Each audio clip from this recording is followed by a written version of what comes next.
আমি করজোড়ে প্রকাশ্যে আমি ক্ষমা প্রার্থনা করছি এবং এই ইন্টারনেটে আহত হওয়া কারণ আইসিটির ফেসবুক পেজ ও চ্যানেলের পাসওয়ার্ড জানেন কেবল সাবেক আইসিটি প্রতিমন্ত্রী জুনায়েদ। গত 5 আগস্ট শেখ হাসিনা সরকারের পতনের পর থেকে মঙ্গলবার তথ্য ও যোগাযোগ প্রযুক্তি বিভাগের সচিব মোহাম্মদ শামসুল আরেফিন বলেন, আইসিটির চ্যানেল ও পেজ সাবেক তথ্য ও যোগাযোগ প্রযুক্তি প্রতিমন্ত্রী জুনায়েদ আহমেদ পলক ও তার ঘনিষ্ঠজনরা পরিচালনা ও নিয়ন্ত্রণ করতেন।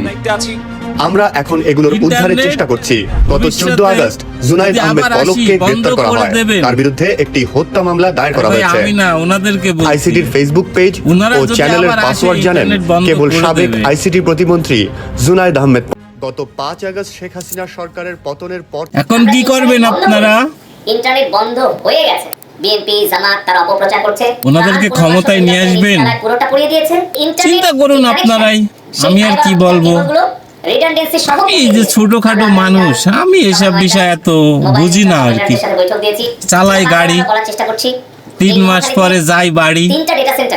ভাই কি করছে তারা, কি করেনি, সব শেষ করে ফেলছে রে ভাই, সব শেষ করে ফেলছে।